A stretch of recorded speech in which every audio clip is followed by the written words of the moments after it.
Nissan Qashqai e-Power. Hola, muy buenas, bienvenidos de nuevo al canal de Kilómetro 77. Hoy estamos en el circuito con un Nissan Qashqai e-Power. Este es un vehículo híbrido no enchufable de 190 caballos. El Qashqai e-Power es un coche particular por su sistema de propulsión. Sus ruedas las mueve en exclusiva un motor eléctrico de 190 caballos, el cual está alimentado por una batería de tan poca capacidad que con ella no podría recorrer más de 5 kilómetros. Para solucionar este inconveniente, Nissan lo que ha hecho ha sido utilizar un motor de combustión de 3 cilindros y con presión variable para mover un generador con el que va recargando la batería. Y en esto consiste, a grandes rasgos, e-Power. En nuestra web tenéis una explicación más detallada de este sistema. El principal competidor del Qashqai e-Power es el Renault Austral E-Tech, que también es un SUV híbrido no enchufable con una potencia muy parecida, pero con un sistema de propulsión muy distinto al del Nissan. Esta unidad en concreto lleva el máximo nivel de equipamiento Tecna Plus y los neumáticos que tenemos aquí son unos Michelin Prima C4 en medida 235/45 sobre llanta de 20 pulgadas. Los Michelin Prima C4 son unos neumáticos de verano, orientados a ofrecer un equilibrio entre adherencia, baja resistencia a la rodadura y durabilidad. Dentro de la gama Michelin están entre los Pilot, que son los más deportivos, y los Energy Saver, que están más enfocados a reducir el consumo de carburante.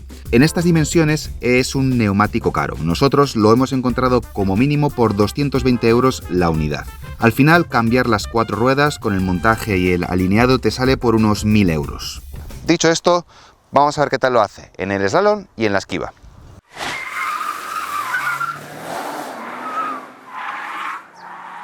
Slalom. Esta imagen en la que se levanta la rueda posterior trasera es muy llamativa, sin ninguna duda, pero fijaos qué ocurre cuando ya he terminado el ejercicio y estoy dando un volantazo brusco a la derecha sin ningún otro motivo que porque sí, porque bueno, me apetecía en ese momento. Pero esto ya es un adelanto de las reacciones que veremos más adelante en el vídeo en la prueba de esquiva. Volviendo ahora al slalom, el Qashqai lo hace bien al principio, pero según la velocidad va en aumento y se acumulan los cambios de dirección, empiezan a aparecer reacciones que creemos no deberían estar presentes en un vehículo de orientación familiar.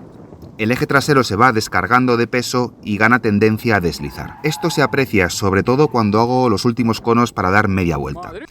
Al volante, la sensación es menos dramática de lo que quizás se pueda pensar viendo las imágenes, pero creo que sí, que conviene que Nissan haga un pequeño reajuste en la suspensión para mitigar un poco esa tendencia del eje posterior. El tiempo final fue de 24,5 segundos, que no es un mal dato.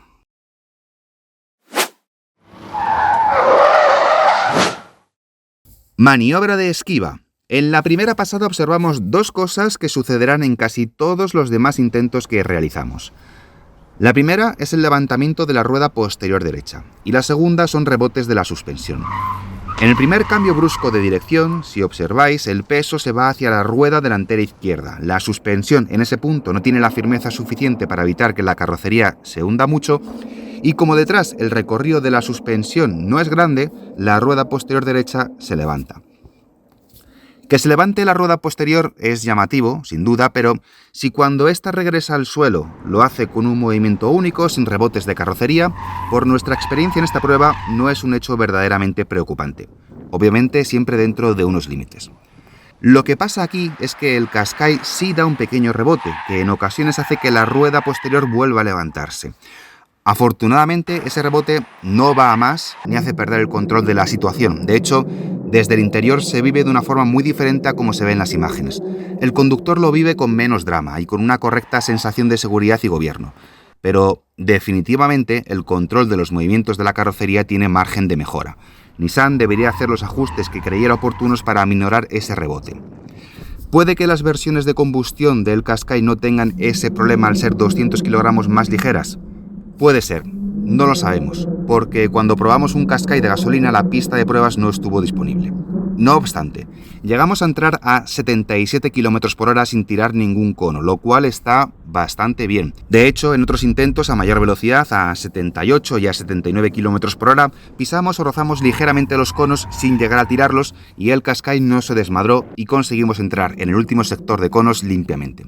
Así que, en definitiva, el Qashqai e-Power logra una buena velocidad de entrada en la esquiva, pero debe mejorar en el control de los rebotes de la carrocería.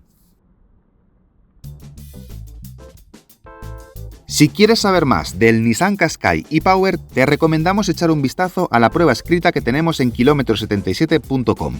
Ahí podrás conocer mejor a este coche, ver las pruebas de consumo y prestaciones que hemos hecho, las fotos que hemos tomado de él y consultar mucha otra información de interés.